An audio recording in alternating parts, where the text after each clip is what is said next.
Sementara itu, saat ini, Chandra Smith tiba-tiba menerima telepon dari Wan Po Jun. Beberapa hari terakhir ini, Chandra Smith merasa setiap harinya berjalan dengan sangat lambat. Bukan karena dia merasa tidak nyaman atau berada dalam situasi buruk, tetapi karena dia sangat menantikan datangnya upacara penghormatan. Karena pada hari itu, keluarga Rewa akan benar-benar tersingkir dari panggung sejarah. Begitu keluarga Rewa jatuh, keluarga Smith bisa kembali menjadi keluarga nomor satu di negeri ini. Selain itu, dengan adanya Wan Po Jun sebagai sekutu kuat, dia tidak hanya bisa menghilangkan ancaman, tetapi juga memiliki peluang untuk mencapai posisi yang lebih tinggi. Saat melihat panggilan dari Wan Po Jun, Chandra Smith bersemangat dan langsung mengangkat telepon. "Wan Po Jun, kenapa menelponku larut malam begini? Apakah ada berita penting?" Suara Wan Po Jun terdengar dingin. "Aku menelpon untuk memberitahumu bahwa pada pagi 5 April, aku akan memindahkan peti mati orang tuaku ke pemakaman keluarga Rewa. Aku ingin kau memimpin upacara pemakaman mereka." Ketika Chandra Smith mendengar ini, dia bertanya dengan kaget, "Oh, Wan Po Jun, bukankah sebelumnya kita berencana untuk menyelesaikan urusan dengan keluarga Rewa pada tanggal 5, lalu memindahkan peti mati orang tuamu ke pemakaman keluarga Rewa pada tanggal 6? Wan Po Jun menjawab dengan suara dingin, "Rencananya sudah berubah. Pasukan Galesong mengalami beberapa masalah di luar negeri. Aku harus segera pergi ke Timur Tengah setelah menyelesaikan urusan dengan keluarga Rewa. Selain itu, aku semakin yakin bahwa memindahkan peti mati orang tuaku ke pemakaman keluarga Rewa tepat pada hari upacara leluhur mereka akan membuat mereka kehilangan muka sepenuhnya."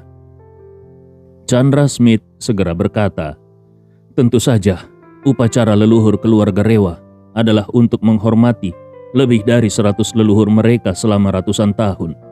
Kalau kau bisa membuat mereka tidak bisa berziarah kepada leluhur mereka pada hari penghormatan leluhur dan malah harus memberi penghormatan kepada orang tuamu, itu akan menjadi pukulan telak bagi kehormatan mereka." Wan Po Jun tertawa dingin. "Yang kuinginkan bukan hanya itu.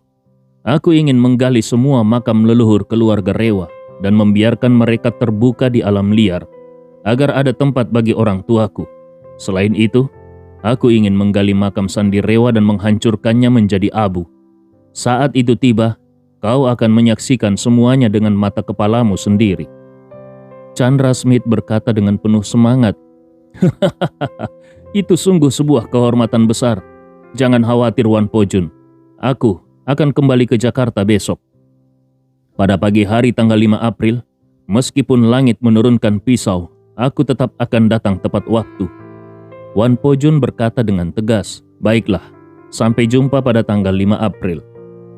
Chandra Smith masih ingin mengatakan sesuatu, tetapi Wan Po Jun sudah menutup teleponnya lebih dulu. Saat itu Chandra Smith tidak bisa menyembunyikan kegembiraannya. Dia berkata kepada kepala pelayannya, Anwar, "Anwar, siapkan barang-barang kita dan atur penerbangan. Kita akan kembali ke Jakarta." Anwar pun tidak kalah bersemangatnya. Sejatinya keluarga Smith adalah keluarga besar asal Jakarta. Jakarta adalah panggung terbesar bagi mereka. Kalau bukan karena berbagai kemalangan yang terjadi belakangan ini, Chandra Smith tidak akan mungkin harus melarikan diri ke sini.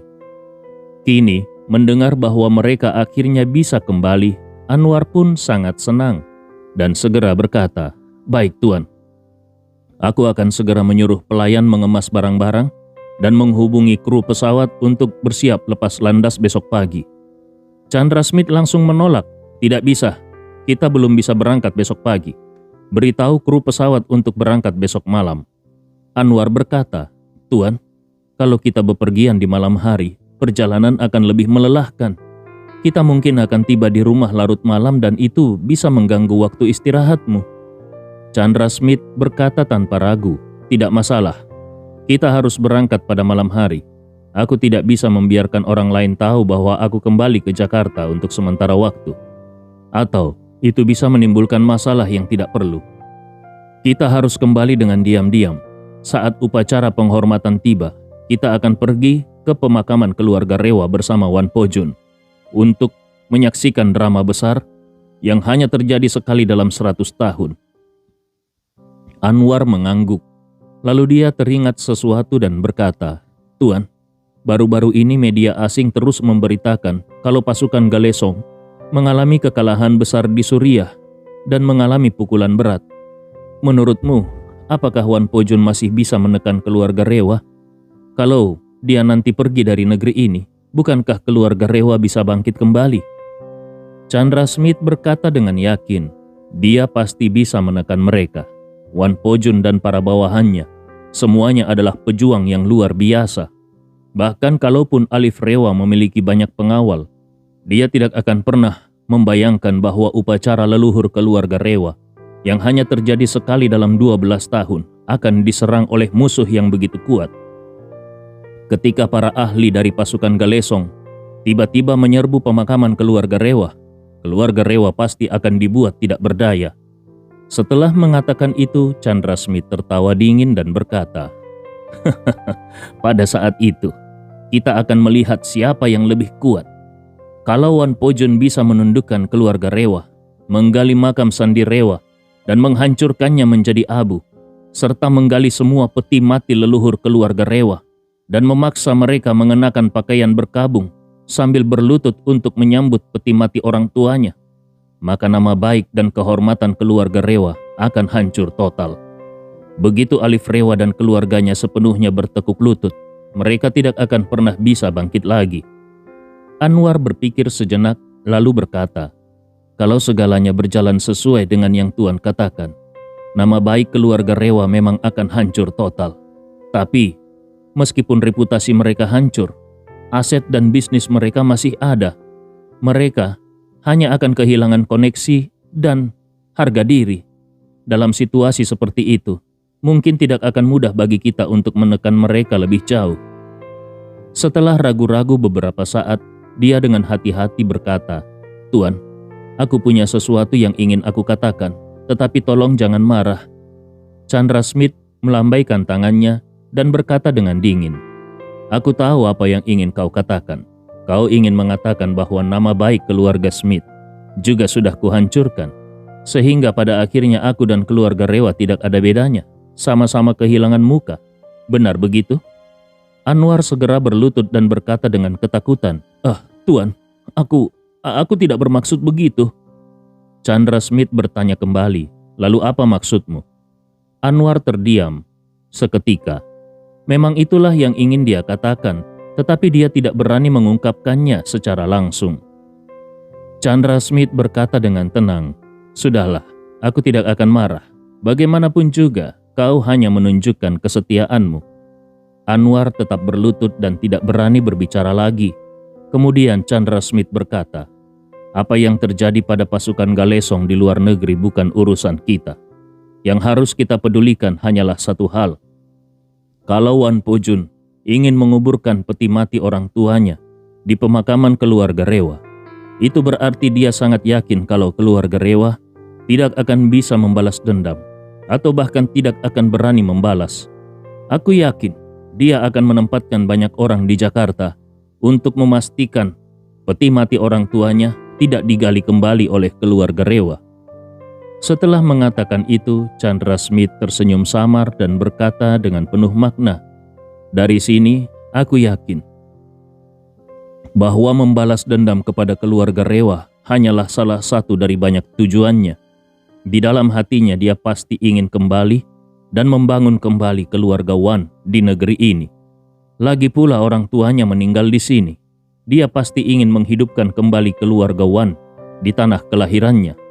Kalau dia benar-benar fokus pada negeri ini di masa depan, maka keluarga Rewa tidak akan pernah memiliki kesempatan untuk bangkit lagi."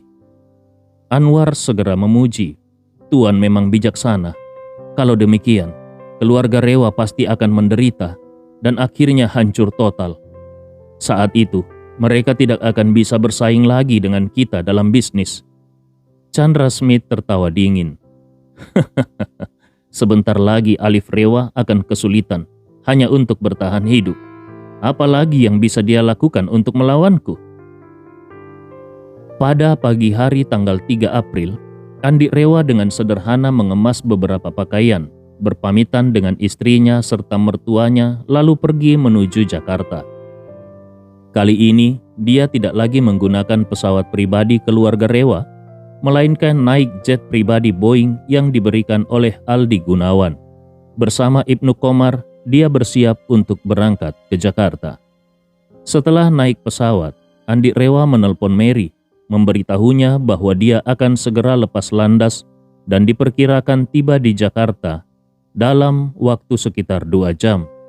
Mary sangat senang dan langsung mengatakan bahwa dia akan segera berangkat ke bandara untuk menjemput Andi. Saat pesawat perlahan ditarik mundur dan bersiap untuk berakselerasi di ujung landasan, Andi Rewa menerima panggilan dari kakeknya, Alif Rewa.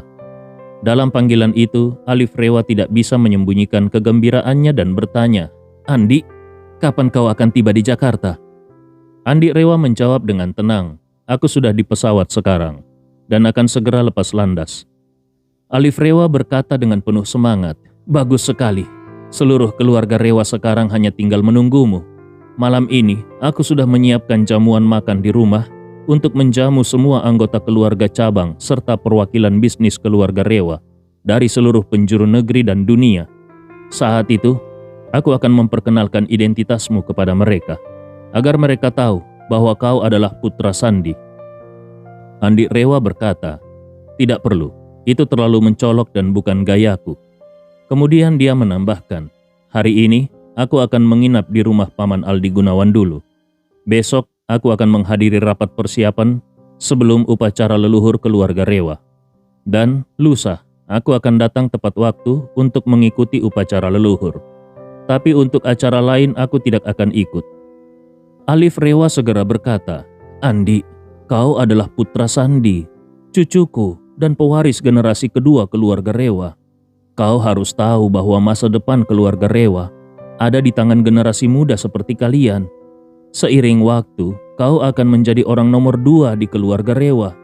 Ini adalah acara penting yang hanya diadakan sekali setiap 12 tahun. Kau harus memanfaatkannya untuk mendapatkan pengakuan dari keluarga cabang." Andi Rewa tersenyum dan berkata, "Tidak perlu. Aku juga tidak berniat mewarisi aset keluarga Rewa. Biarkan saja orang lain yang tampil di depan."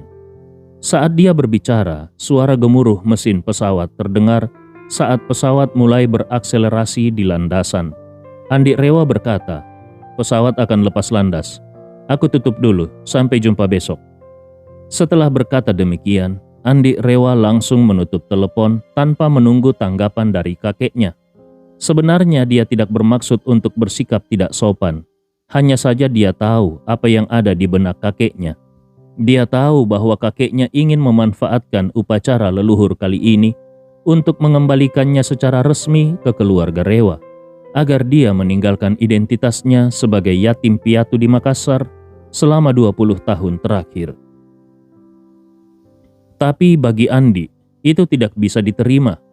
20 tahun sudah berlalu, dalam pandangannya dia bukan lagi pewaris muda di keluarga Rewa. Dia hanyalah seorang yatim piatu dari Makassar yang bernama Andi Rewa. Bagaimanapun juga, orang tuanya sudah meninggal selama hampir 20 tahun. Dan ikatan antara dirinya dan keluarga Rewa juga sudah terputus selama 20 tahun.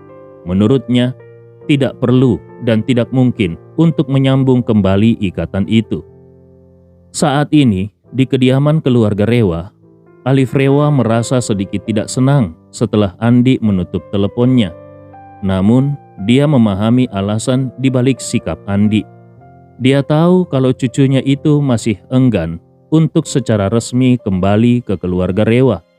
Sebagai seorang kakek, sebenarnya dia tidak ingin memaksakan kehendaknya, terutama setelah kehilangan putranya selama bertahun-tahun dan akhirnya menemukan cucunya. Membiarkan Andi menjalani kehidupan yang diinginkannya juga bisa menjadi pilihan yang baik. Kalau orang tuanya tahu di alam baka, mereka pasti akan merasa tenang. Namun, dia juga sadar kalau dia bukan hanya seorang kakek, tetapi juga kepala keluarga Rewa. Sebagai kepala keluarga, dia harus memprioritaskan kepentingan keluarga Rewa. Sebagai keturunan langsung keluarga Rewa, Andi Rewa harus kembali dan berkontribusi untuk kepentingan keluarga. Terlebih lagi, Andi Rewa sudah diakui oleh keluarga Gunawan sebagai calon menantu mereka. Dari segi ini saja, Andi Rewa memiliki arti yang sangat penting bagi keluarga Rewa. Oleh karena itu, kali ini Alif Rewa bertekad bahwa tidak peduli apakah Andi Rewa bersedia atau tidak, dia harus melakukan segalanya untuk membuat Andi Rewa tetap tinggal di keluarga Rewa. Bahkan dia sudah menyiapkan rencana matang. Pada hari upacara leluhur, dia akan mengatur fotografer berpakaian biasa untuk merekam momen-momen upacara. Dia kemudian akan memilih foto dan video terbaik untuk dipublikasikan melalui media. Dengan cara ini, dia bukan hanya bisa menunjukkan kekuatan dan kehormatan keluarga Rewa kepada seluruh negeri, tetapi juga memperlihatkan identitas Andi sebagai bagian dari keluarga Rewa. Begitu identitas Andi sebagai pewaris keluarga Rewa terungkap ke publik, Andi Rewa tidak akan bisa kembali menjadi yatim piatu seperti sebelumnya. Memikirkan hal ini, Alif Rewa segera mengumpulkan anggota keluarga dan berkata dengan penuh semangat, Andi sedang dalam perjalanan ke Jakarta. Dia akan tiba dalam 2 jam lagi. Setelah hampir 20 tahun pergi, akhirnya dia kembali. Ini adalah peristiwa besar yang belum pernah terjadi dalam belasan tahun bagi keluarga Rewa. Anita yang awalnya santai langsung gemetar ketika mendengar nama Andi. Kakak tertua Andi yaitu Randi ralat. Kakak tertua Anita yaitu Randi berkata, "Ayah, bukankah itu agak berlebihan? Kembalinya Andi memang hal yang baik, tapi bukan peristiwa besar bagi keluarga Rewa." Alif Rewa tersenyum dan berkata dengan tenang, "Kalian tidak memahami potensi yang dimiliki Andi." Randi berkata dengan nada meremehkan, "Memangnya apa yang istimewa darinya? Bukankah dia hanya membuat nama kecil di Makassar? Memang dia punya beberapa kenalan, tapi itu bukan level yang tinggi. Dia tidak akan bisa beradaptasi di sini." Rafa, anak Randi sekaligus sepupu Andi, juga ikut menimpali.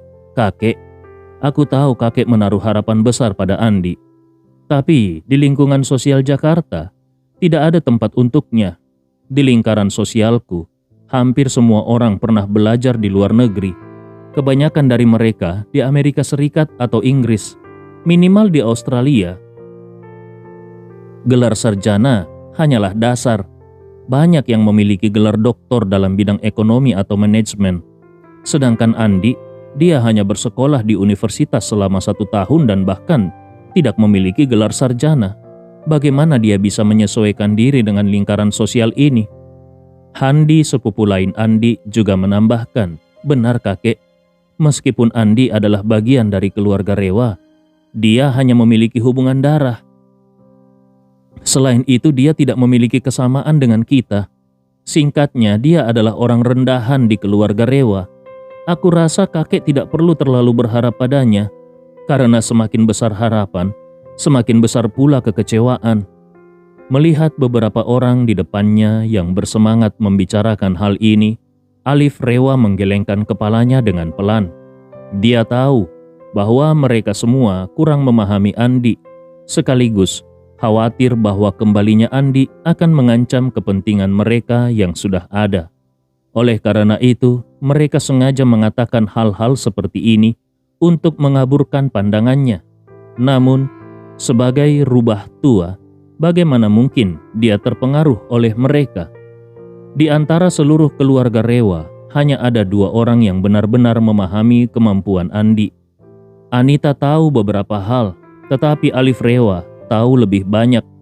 Alif Rewa tahu kalau Andi bisa masuk sendirian ke Suriah, menyelamatkan seorang wanita dari markas kelompok pemberontak, dan bahkan berhasil menangkap Arya Smith lalu membuangnya ke Suriah. Lebih jauh lagi, dia tahu bahwa beberapa hari lalu Andi Rewa kembali ke Suriah, dan dalam kondisi yang penuh bahaya, dia membawa pulang Arya Smith. Selain itu, baru-baru ini ada laporan internasional tentang organisasi yang bernama Pasukan Galesong yang mengalami kekalahan telak di Suriah. Alif Rewa menduga bahwa kejadian ini kemungkinan besar ada hubungannya dengan Andi. Namun semua ini belum pernah dia ceritakan kepada anggota keluarga yang lain. Alasannya adalah karena dia masih belum sepenuhnya memahami keinginan Andi. Kalau Andi adalah seseorang yang menyukai kemuliaan dan perhatian, maka kalau semua orang mengetahui kehebatannya, mereka akan menghormatinya dan bersikap penuh hormat kepadanya sehingga semuanya akan berakhir bahagia. Tetapi masalahnya, Andi justru adalah orang yang sangat rendah hati dalam bertindak. Kalau dia menyebarkan cerita tentang Andi kepada seluruh keluarga Rewa, dan ternyata Andi Rewa merasa terganggu, maka itu hanya akan membuat Andi semakin menjauh dari keluarga Rewa. Adapun Anita, meskipun dia tahu beberapa hal, dia sengaja tidak memberitahukannya kepada anggota keluarga lainnya. Alasannya sederhana, dia ingin keluarga Rewa terus meremehkan Andi.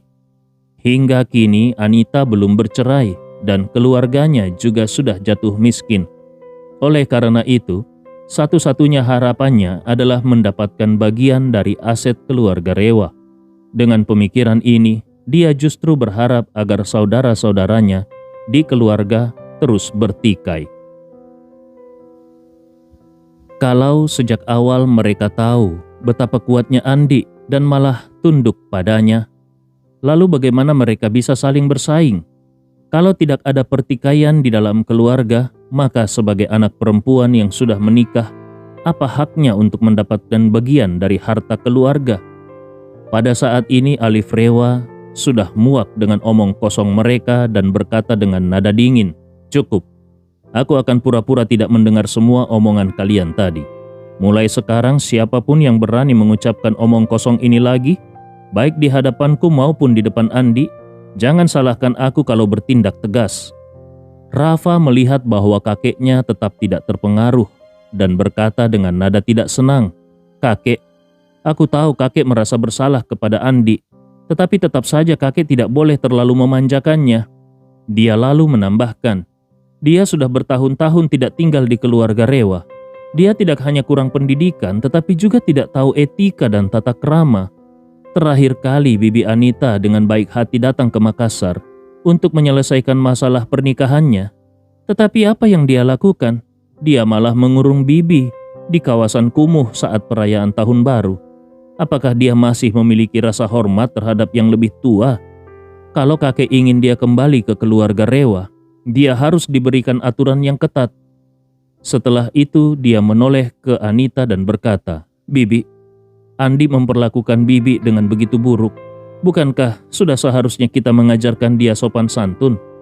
Mendengar ini, Anita buru-buru melambaikan tangannya dan berkata, "Rafa, jangan berkata seperti itu. Yang terjadi waktu itu memang salahku, itu bukan salah Andi.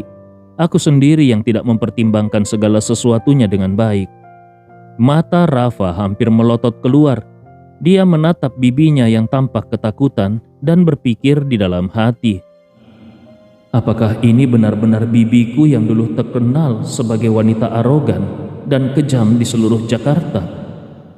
Dia yang dulunya siap bertarung hanya karena masalah kecil, sekarang setelah dihina begitu rupa oleh Andi, dia malah tidak punya niat sedikit pun untuk balas dendam.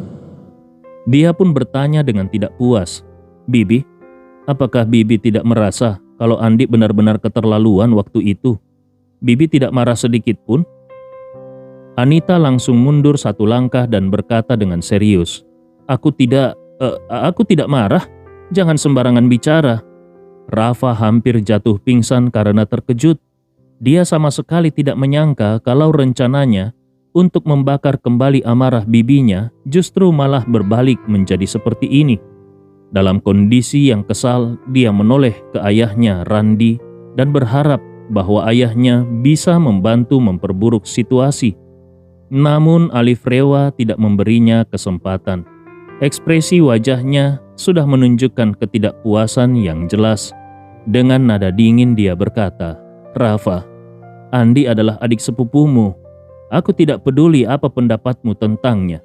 Tetapi kau harus menunjukkan sikap sebagai kakak dan menyambutnya dengan baik." Kemudian dia menatap orang-orang lainnya dan berkata dengan tegas, "Kalian semua juga harus melakukan hal yang sama." Rafa tidak berani membantah, jadi dia hanya bisa mengangguk dengan enggan. "Baik, kakek, aku mengerti." Alif Rewa kemudian berkata dengan tegas, "Andi akan tiba dalam 2 jam lagi. Kau harus bersiap dan pergi ke bandara untuk menjemputnya sendiri." Rafa terkejut. "Aku? Kakek ingin aku sendiri yang menjemputnya?" Alif Rewa berkata, "Tentu saja. Andi bilang dia akan ke rumah keluarga Gunawan lebih dulu. Tetapi dia sudah lama meninggalkan keluarga Rewa. Sekarang saat dia kembali, dia harus langsung pulang ke rumah, bukan ke tempat orang lain. Jadi kau harus menjemputnya dan membawanya pulang dengan kata-kata yang baik." Rafa merasa sangat tidak senang. Sebagai cucu tertua keluarga Rewa, dia merasa dirinya seperti pangeran mahkota. Orang-orang lain harus menghormatinya. Tetapi sekarang, Andi Rewa yang sudah pergi selama hampir 20 tahun tiba-tiba kembali. Dan dia malah harus pergi menjemput Andi. Dengan sangat tidak rela dia berkata, "Baiklah kakek, aku akan pergi menjemputnya."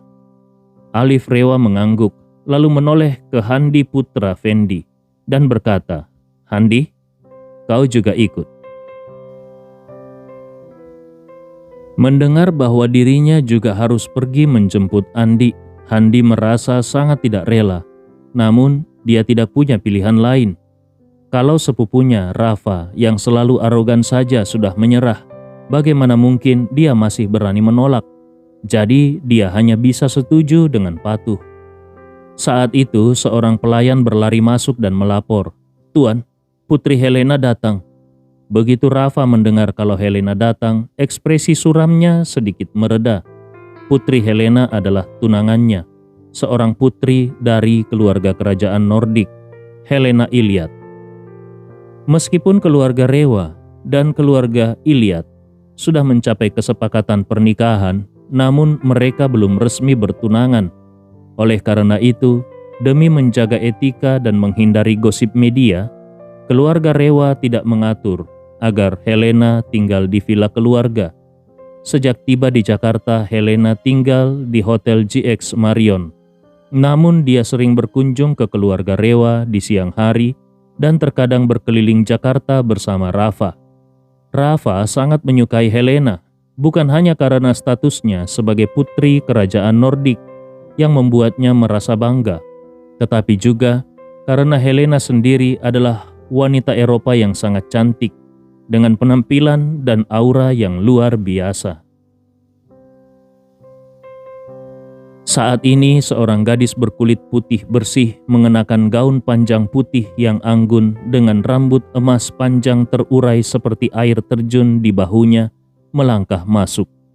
Kulitnya lebih putih dari salju, memancarkan kilau jernih. Matanya yang biru laut sangat dalam dan mempesona.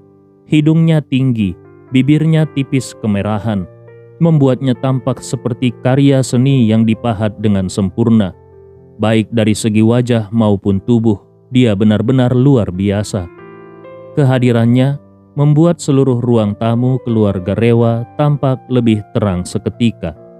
Helena 5 tahun lebih muda dari Rafa dan baru berusia 24 tahun pada tahun ini. Dia adalah putri sulung kerajaan Nordik dan sebelumnya merupakan pewaris tahta pertama. Namun entah kenapa hak warisnya dicabut oleh kerajaan, sehingga dia harus menjalani pernikahan politik dengan keluarga Rewa. Kalau dia masih menjadi pewaris tahta, mustahil keluarga kerajaan Nordik akan mengirimnya ke Asia untuk menikah. Mereka pasti akan memilih seorang pangeran dari kerajaan Eropa lain yang tidak memiliki peluang naik tahta. Begitu melihat Helena, Rafa langsung menyambutnya dengan penuh kasih sayang dan bertanya dengan lembut, "Sayang, apakah kau sudah sarapan?" Helena mengangguk ringan, "Aku sudah sarapan." Kemudian dia melihat ke arah Alif Rewa lalu sedikit membungkuk dan berkata, "Selamat pagi Tuan Alif Rewa." Setelah itu dia memberi salam kepada ayah Rafa yaitu Randi Rewa, serta kedua pamannya Fendi Rewa dan Dandi Rewa, dan bibinya Anita Rewa. Alif Rewa merasa sangat puas dengan sopan santun Helena. Dia tersenyum dan berkata, "Helena, kau tidak perlu terlalu formal di rumah ini. Jangan panggil aku Tuan Alif Rewa. Cukup panggil aku kakek, seperti Rafa." Helena sedikit canggung dan bertanya, "Seharusnya setelah menikah baru boleh mengubah cara memanggilku, bukan?" Rafa segera maju dan dengan lembut menggenggam tangan Helena. "Sayang, memang benar bahwa secara tradisi, perubahan panggilan dilakukan setelah resmi menikah. Tetapi dalam keluarga kami, tidak ada aturan yang begitu kaku. Cepat atau lambat, kita akan menjadi keluarga. Jadi lebih baik membiasakan diri sejak sekarang." Namun alis Helena langsung berkerut saat Rafa menyentuhnya. Dia segera menarik tangannya kembali. Dia tidak memiliki perasaan terhadap Rafa dan hanya menerima pernikahan ini karena tidak bisa melawan keputusan keluarganya. Baginya, satu-satunya cara untuk bertahan adalah menjaga jarak dengan Rafa sebelum benar-benar menikah. Selama berada di Jakarta, Rafa sering mencoba mendekatinya dan bahkan beberapa kali ingin masuk ke kamarnya saat mengantarnya pulang ke hotel. Tetapi selalu ditolak secara halus. Meskipun frustrasi, Rafa tidak berani memaksa. Tapi di dalam hatinya dia sudah mengutuk Helena berkali-kali. Saat melihat bahwa Helena bahkan menolak untuk sekedar berpegangan tangan dengannya, Rafa semakin kesal. Dia berpikir di dalam hati, "Perempuan Nordik ini benar-benar jual mahal, seolah-olah dia begitu berharga. Kalau malam pertama nanti ternyata dia masih perawan, aku bisa memaafkannya. Tapi kalau dia sudah pernah dengan pria lain, aku akan membuatnya menyesal setelah menikah." Adegan ini disaksikan oleh keluarga Rewa dan masing-masing mereka memiliki pemikiran sendiri. Sebagai ayah Rafa,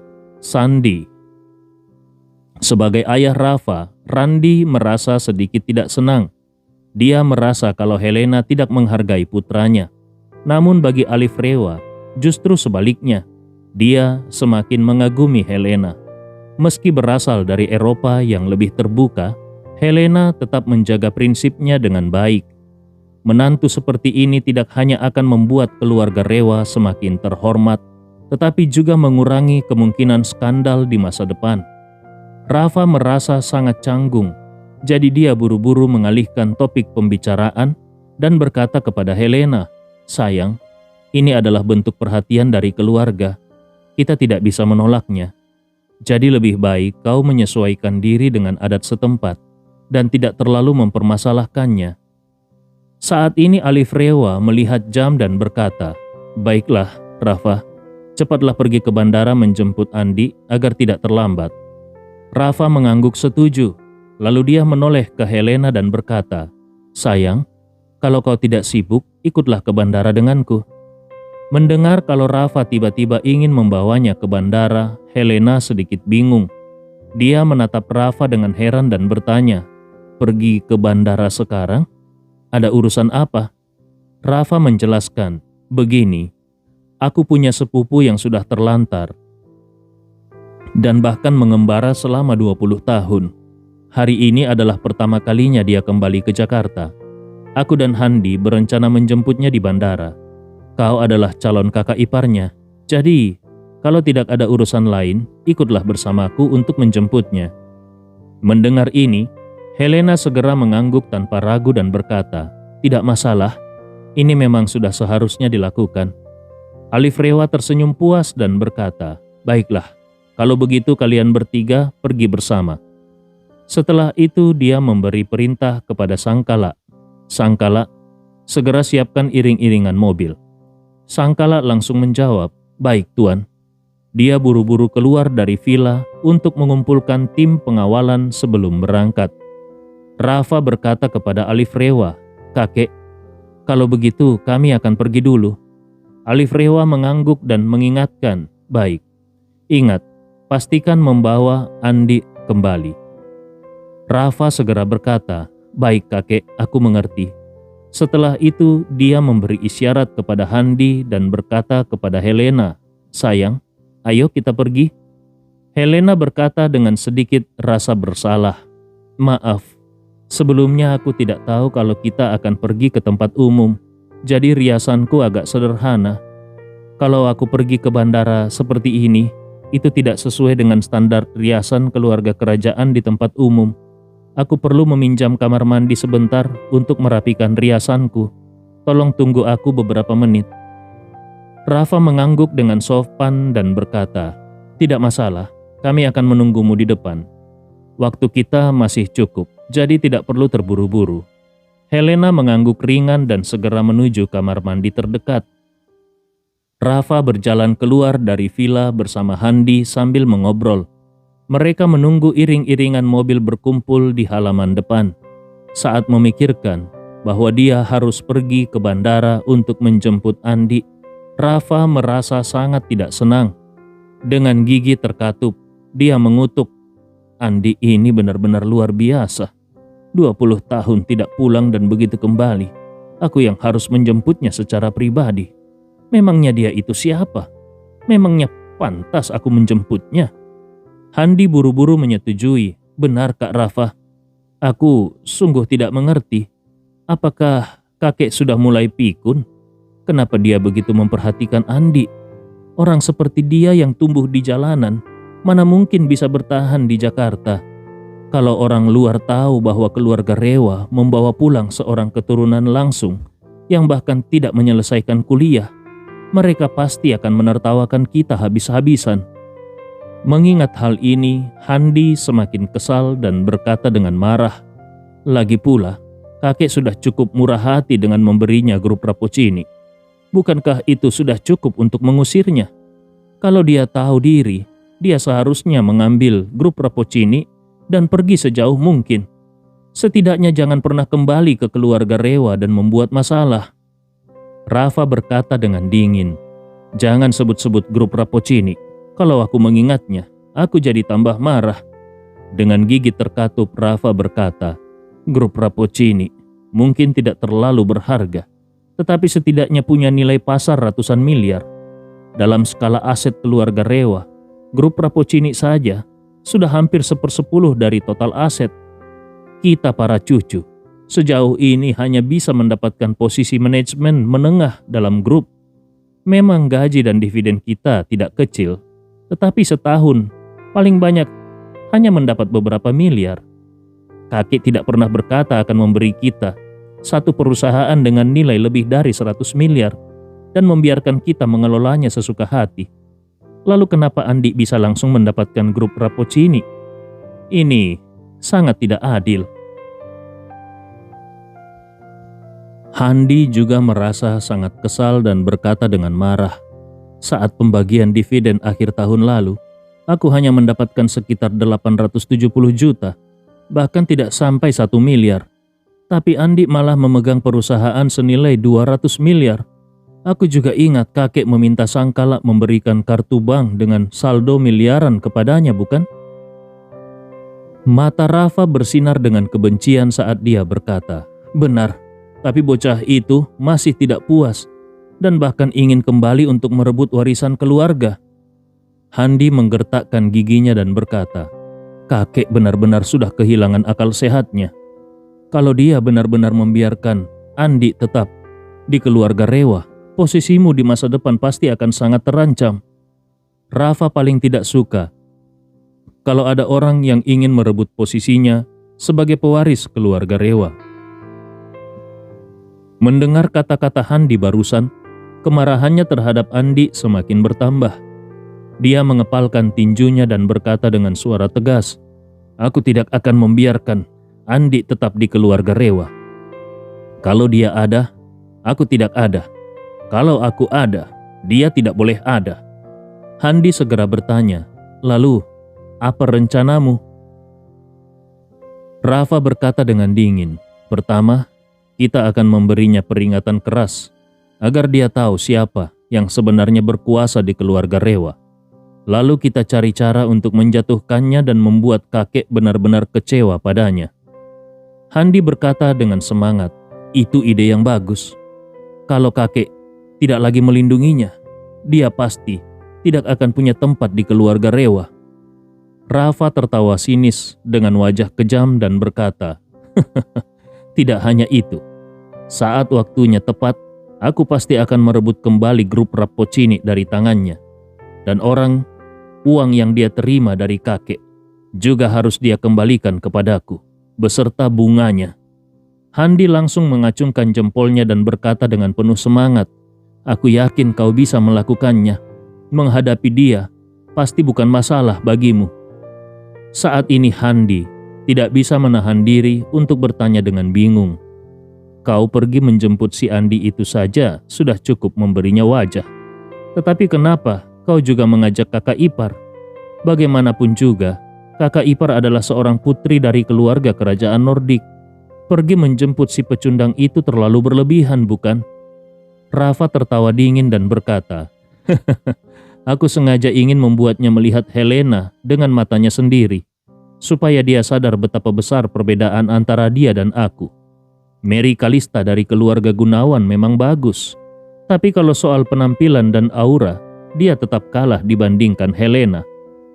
Handi tidak bisa menahan diri untuk mengangguk setuju, lalu berkata dengan penuh kagum, "Itu sudah pasti. Bicara soal itu, hanya dari segi bentuk tubuh kakak ipar saja, sudah cukup untuk mengalahkan Mary Kalista. Sejujurnya, wanita Eropa memang punya keunggulan alami dalam hal bentuk tubuh. Mereka tidak hanya tinggi, tetapi juga memiliki kaki yang panjang, ramping dan lurus. Kaki kakak ipar itu benar-benar seperti terukir berdasarkan rasio emas." Mendengar ini, Handi menatap Rafa dengan iri dan berkata dengan serius, "Kau benar-benar beruntung.